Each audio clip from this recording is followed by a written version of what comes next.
Hello friends, अस्सलाम वालेकुम, सत श्री अकाल, नमस्कार ते पाए लागू ते साडी तरफों ढेर सारी शुभकामनाएं। ते तुसी देखते पे हो, आप देख रहे हैं उर्दू में बोलो। आप देख रहे हैं अपने चैनल को जिसका नाम है Pakistani genius reaction YouTube channel, जो हमने बहुत मेहनत के साथ बनाया है आपके लिए, आपकी मोहब्बत के लिए, क्योंकि आपका प्यार हमें बहुत ढेर सारा मिला है और उसके लिए हम आपका धन्यवाद करते हैं जी। और हम वीडियो लेके आते हैं आपके प्यार की वजह से। हाँ जी।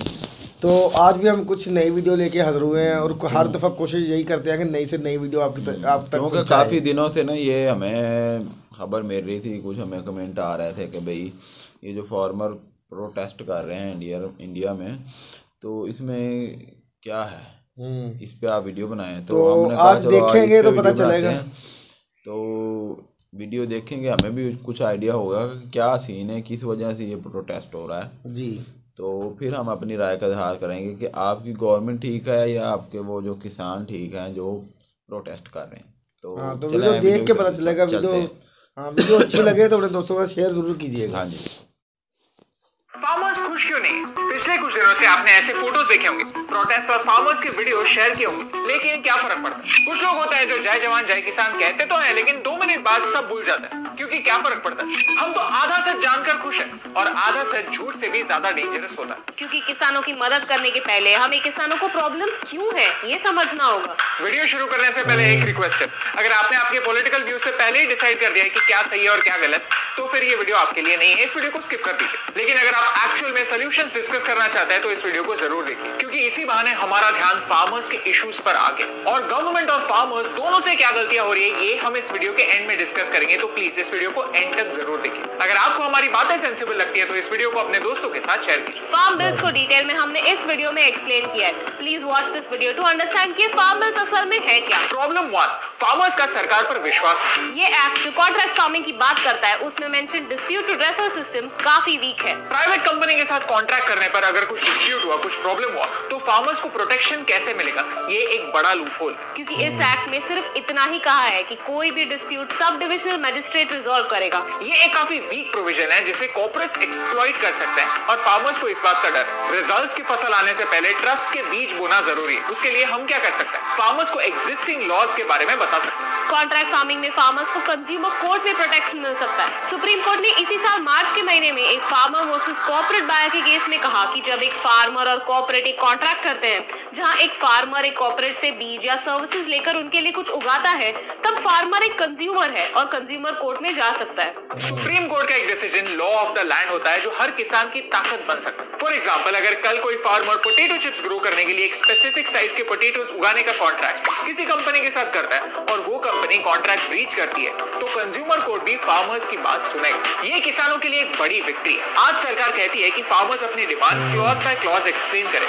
किसान इस जजमेंट का यूज सोल्यूशन तक पहुंचने के लिए कर सकते हैं। पंजाब में भी 30 सालों से पेप्सिको फार्मर्स से कॉन्ट्रैक्ट फार्मिंग करवा रहा है। एक्सपीरियंसेस अलग अलग है, कई लोगों को प्रॉफिट हुआ है और कई लोगों को लॉस। डिफरेंस यही है कि आज तक ये कॉन्ट्रैक्ट्स वर्बल हुआ करते थे, जहाँ पे फार्मर्स का नुकसान होने का ज्यादा चांस है। जब अग्रीमेंट राइटिंग में होता है तब प्रूफ रहता है कि अग्रीमेंट के टर्म्स क्या है। Farmers need to know their rights. Problem 2, infrastructure is broken. इस एक्ट के अंदर सरकार मिडिलमैन को हटाना चाहती है ताकि फार्मर्स का इनकम बढ़े। मिडिलमैन को हटाना फार्मर्स और कंज्यूमर्स दोनों के लिए फायदेमंद तब होता है जब मिडिलमैन कोई वैल्यू एडिशन तो करता नहीं है लेकिन फिर भी दाम बढ़ाता है। मंडी यानी एपीएमसी एक ऐसा सिस्टम है जिसका काम ही है किसानों को फैसिलिटीज प्रोवाइड करना, जैसे कि सॉर्टिंग, वेइंग, स्टोरेज एक्सेट्रा। ये रिसर्च कहता है कि 1/3 मंडीज में तो टॉयलेट भी नहीं है, कोल्ड स्टोरेज और वेइंग फैसिलिटी तो दूर की बात। The Mandi system is far from perfect. पूरे भारत में 7320 एपीएमसीज है जो इक्वली डिस्ट्रीब्यूटेड नहीं है। पंजाब जैसे स्टेट में 116 स्क्वायर किलोमीटर के लिए एक मंडी है, whereas मेघालय जैसे स्टेट में 11,215 स्क्वायर किलोमीटर के लिए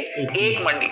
दो अलग अलग स्टेट्स के फार्मर्स के मंडी का एक्सपीरियंस सेम होना इम्पॉसिबल है। यहाँ एम बायर्स में कंपटीशन बढ़ाना होना चाहिए ताकि फार्मर्स को एक चॉइस मिले, बेटर प्राइस मिले। सरकार का पॉइंट ऑफ व्यू ये है कि आज मंडीज में मिडिलमैन ने यानी आढ़तियों ने एक लॉबी बनाई हुई है जिसकी वजह से फार्मर्स को सही प्राइस नहीं मिलती। Whereas फार्मर्स का ये डर है कि कॉर्पोरेट्स अपने मार्केटिंग मनी से एपीएमसी को कंपटीशन से निकाल देंगे। पहले तो वो अच्छे प्राइसेस देंगे, फिर वो फार्मर्स की नहीं अपने फायदे की सोचेंगे। एक ब्रोकन सिस्टम से दूसरे ब्रोकन सिस्टम में नहीं जाना है, मोनोप्स होने का प्रॉब्लम मिटाना है, फ्री मार्केट को लाना है। ये दूसरा एक्ट फार्मर्स को एक चॉइस देता है और ये चॉइस बरकरार रखने के लिए मंडीज को बेहतर बनाना होगा। लेकिन कंपटीशन बढ़ाने का फायदा फार्मर्स को कैसे होगा? चलिए कुछ एग्जांपल्स लेते हैं। आर्मी कैंटीन्स में आर्म्ड फोर्सेस को जैसे कम दामों में एवरीडे आइटम्स मिलते हैं, वैसे ही मध्य प्रदेश की मंडीज में खेती के लिए नेसेसरी सामान मिलने वाले शॉप्स ओपन करने का डिसीजन लिया गया, जहां पर किसानों को कम दामों में सामान मिलेगा। महुआ एपीएमसी ने कंपटीशन की भनक लगते हुए ही कहा कि उन्होंने लॉकडाउन के समय 1.5 करोड़ सेस कलेक्ट किया था, वो फार्मर्स को सोलर पैनल पर डिस्काउंट देने के लिए और फेंसेस लगाने के लिए यूज कर सकते हैं। इसे कहते हैं वैल्यू एडिशन। अगर ऐसे ही सर्विस सारी मंडीज फार्मर्स को देना शुरू करेंगे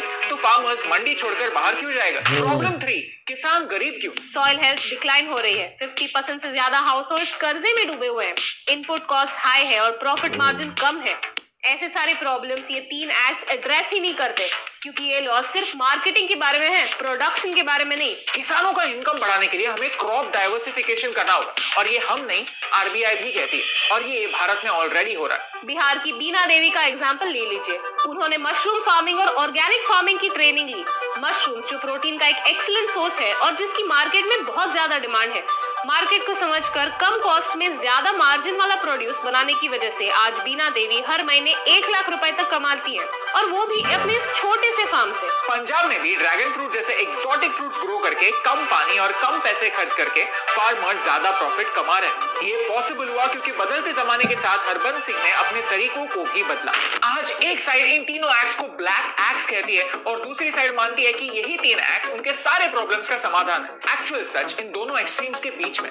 बात सिंपल है, किसान जख्मी है और ये जख्म भरने की जरूरत है। जख्म भरने के लिए गड्ढे खोदने की नहीं, एक ब्रिज बनाने की जरूरत है। वाटर कैनन्स को यूज करना, लाठी चार्ज करना और टीयर गैस किसानों पर फेंकना ऐसे कहने जैसा है कि चोट लगी ही नहीं है, और जख्मों को इग्नोर करने से गैंग्रीन हो सकता है। ये सरकार को समझने की जरूरत है। वैसे ही तीनों लॉज को ब्लैक लॉज कहना उन फार्मर्स पर इंजस्टिस होगा जो एग्जिस्टिंग सिस्टम के लिए एक ऑप्शन चाहते हैं और जिन्हें इन लॉज से एक्चुअल फायदा हो रहा है। सी, इन 3 लॉज में कुछ लॉजिकल गैप्स हैं। बड़े बड़े कॉर्पोरेशंस किसानों को लूटने लगे तो, फ्यूचर में एमएसपी डिक्लेयर होना ही बंद हो गया तो, मंडी का हाल बीएसएनएल जैसा हुआ तो, फ्यूचर के डर तो क्लियरली दिख रहे हैं लेकिन फायदे क्लियरली नहीं दिख रहे। 2.5 महीनों से इस पर प्रोटेस्ट जारी है और फिर भी कोई प्रोग्रेस नहीं।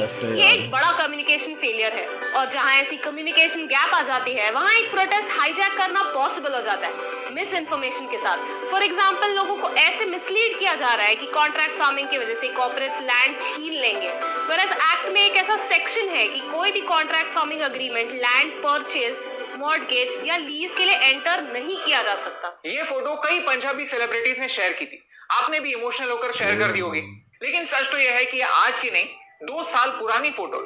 मुझे लगता है मिस इन्फॉर्मेशन फैलाकर लोगों को इमोशनल करना गलत है। वैसे ही प्रोटेस्ट की लेजिटिमेसी को खत्म करने के लिए दूसरी तरफ से भी मिस इन्फॉर्मेशन स्प्रेड हो रही, वो भी गलत। और प्रॉब्लम यह है कि आपका ये झूठ जब पकड़ा जाता है तब आपका पॉइंट भी लोगों को झूठ लगने लगता है। यहाँ ये आपकी रिस्पॉन्सिबिलिटी है कि आप इमोशनल बनकर नहीं, रैशनल बनकर सोचें। कोई भी चीज शेयर करने से पहले खुद कंफर्म हो जाए कि फैक्ट्स क्या है। इन फैक्ट्स को लोगों तक पहुंचाने में हमारी हेल्प कीजिए। Tag your friends, tag your leaders, tag your favourite influencers. See, I know कि 99% लोग ये वीडियो एंड तक देखेंगे भी नहीं, क्योंकि दिखावे के लिए एक्टिविज्म करना आसान होता है, लेकिन प्रॉब्लम समझ के डिस्कस करके उन पर सोल्यूशन निकालना सिर्फ 1% लोगों को ही आता है, और उन 1% लोगों से मुझे फर्क पड़ता है। लो जी, भाई ने वीडियो अच्छी बनाई है और उन्होंने काफ़ी बातें एक्सप्लेन की हैं कि बहुत सारी नेगेटिविटी फैलाई जाती है। कुछ चीज़ें जो सरकार आपकी कर रही है वो ठीक है, और कुछ चीज़ें गलत होंगी।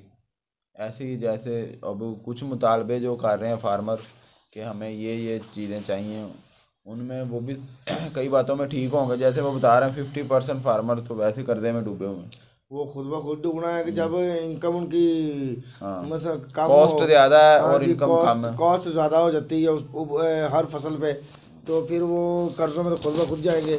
और जिन्होंने कर्जे दिए होंगे वो जब फसल उनसे लेंगे तो वो कोड़ियों को बहा लेंगे, ठीक है, इससे वो और किसान नीचे चला जाएगा। बात तो आ गई ना मिडल मैन पे, जो आड़ती है ना आड़ती, वो तो फिर जो आड़ती मिडल मैन उसने तो अपना बेनिफिट देखना ही देखना है, ठीक है।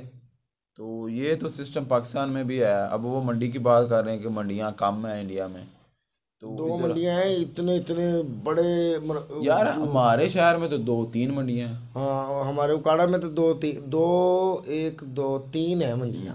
एक तो सब्जी मंडी होगी, गल्ला मंडी होगी, एक दाना मंडी होगी, यानी कि हर किस्म की मंडी है हमारी सिटी में। इतनी बड़ी सिटी नहीं है, लेकिन अदरवाइज जिस भी सिटी में हमारे इधर जाए ना तो मंडी तो हर सिटी में है। मगर इनके देखो कितना ज़्यादा गैप आ जाता है ना, गैप का हाँ, बहुत ज़्यादा गैप आ जाता है, इतने इतने किलोमीटर दूर मतलब। और फिर उनका रेट तो ऑटोमेटिकली डिफरेंस होगा उनके रेट में, प्राइस में। तो उनकी मंडी का कुछ रेट होगा, इधर मंडी का कुछ रेट होगा, तो फिर इससे किसान को भी बहुत ज़्यादा फर्क पड़ेगा। आज मैंने वो ली है यार, वो क्या कहते हैं ना, पंजाबी में कहते हैं मुंजी, और राइस चावल राइस तो चावल को कहते हैं ना, तो वो मुंजी भी चावल ही होते हैं भाई। यार मैं कह रहा हूँ पंजाबी में उसे मुंजी कहते हैं और उर्दू या हिंदी में उसे पता नहीं क्या कहते हैं मैं भी। तो वैसे भी पाकिस्तान के जो सुपर चावल हैं, सुपर बासमती, उसकी भी काफ़ी वर्ल्ड में अच्छा उसका है इम्प्रेशन। और उसके बाद एक कायनात चावल आए हैं, वो भी बहुत अच्छे हैं। तो वो चावलों की बाद में है, तो भाई ये मंडी से बात हुई ना, तो उसका इधर हमारे यहाँ तो ना, वैसे मैंने गवर्नमेंट 2200 रुपये उधर इधर रेट है। आपके यहाँ क्या रेट है? जो रेट ये जैसे प्रोटेस्ट कर रहे हैं भी, हमें वो प्रॉफिट नहीं मिल रहा, इधर हमारे 2200 रुपये उसका रेट है। किसानों को, मेरा जो माइंड है ना, किसानों को और अपग्रेड करने के लिए गवर्नमेंट को चाहिए कि तमाम मंडियों में एक ही रेट को फिक्स करे। भाई ऐसे कभी भी नहीं होता यार भाई, कुछ ना कुछ तो फर्क पड़ेगा भाई ना। सरकार या हुकूमत रेट फिक्स करती है भाई, लेकिन उस पे इम्प्लीमेंट नहीं होता। तो इम्प्लीमेंट करवाना गवर्नमेंट का काम है ना। नहीं, इतना बड़ा मुल्क है यार भाई, मेरी बात हमारा सुने। छोटा मुल्क है, इधर इम्प्लीमेंट हो जाएगा इससे? नहीं होगा, कभी भी नहीं होगा। हो तो नहीं सकता, मगर यार कुछ भी चीज, कोई भी चीज नामुमकिन नहीं होती।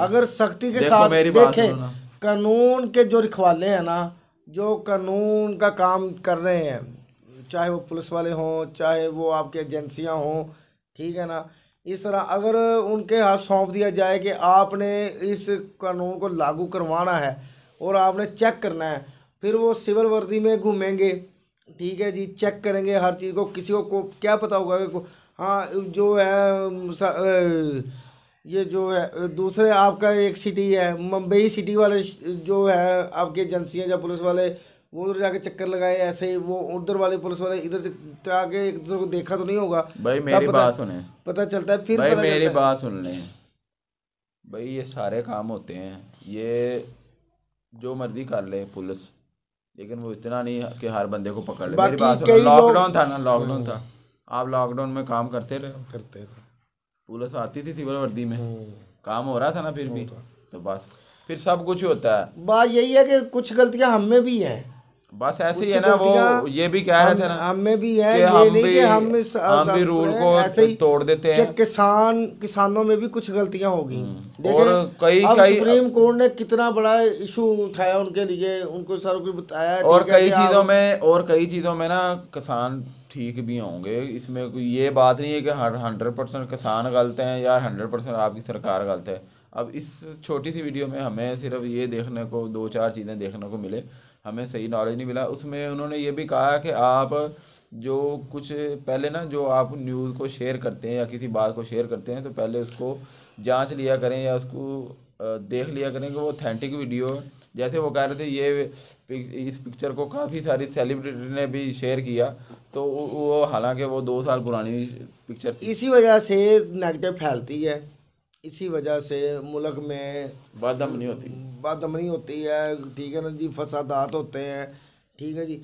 और बाज़ औक़ात इस तरह का होता है कि जब इस तरह की वीडियो या इस तरह की कोई पिक्चर वगैरह कोई किसान देख लेते हैं, तो फिर वो एहतजाज करते हैं। और हाँ यार, 1-2 कमेंट भी मैंने पढ़े थे कि ये जो इन्होंने पॉलिसीज़ ये लेके आए हैं आपकी सरकार, तो इसमें मैंने सुना है कि वो अंबानी साहब को फ़ायदा पहुंचाने की इसमें कोशिश कर रही है आपकी सरकार। मैंने कमेंट पढ़े थे। तो अगर असल रीज़न क्या है वो आपने हमें गाइड करना है, कमेंट में बताना है, तो हम उसको ज़रूर पढ़ेंगे कि उसमें क्या ऐसा क्या सीन है कि जो प्रोटेस्ट हो रहा है। बाकी अगर प्रोटेस्ट 2-2.5 महीने से हो रहा है ना, तो गवर्नमेंट चाहिए कि बैठ के उनसे बात करे, उनके कुछ 4-5 जो बड़े मेन किसानों के जो होते हैं लीडर, उनको बुलाए, उनसे बात करें और ये जो है ना अमन के साथ हर काम क्लियर करें आप, ताकि किसी को तकलीफ भी ना हो। अब जाहिर बात है जब बंदा एहतजाज करता है तो पुलिस रोकती है, और जब पुलिस रोकती है तो वो नहीं रुकते हैं तो फिर लाठीचार्ज करना पड़ता है, जिससे फिर ज़्यादा बदअमनी होती फैलती है। सही बात है। तो इस तरह इससे मुल्क का अमन भी ख़राब होता है, दूसरे शहरों का भी अमन ख़राब होता है। ठीक है जी। तो बेहतर यही है कि गवर्नमेंट को चाहिए कि आराम के साथ उनके कुछ 4-5 बड़े जो लीडर है किसानों के, कुछ उनकी किसान मान यूनियन लें, के, कुछ अपनी हाँ, मनवा कुछ लें, बस अपनी, ऐसे ही हाँ, होगा। गाइड करें ना प्यार के साथ उनसे, उन्हें गाइड किया जाए। बाकी अब आगे क्या सूरत हाल है हमें इस बारे में सही इल्म नहीं है, तो बाकी हम यही वीडियो दुआ को यहीं करते पे ख़त्म हैं, करते हम हैं। तो यही दुआ करते हैं कि आप अमन और सलामती के साथ सारे मामला क्योंकि तय हों। हमारी कोशिश होती है कि इस तरह की ये जो कंट्रोवर्शियल वीडियो होती है ना उस पर रिएक्ट ना ही करें।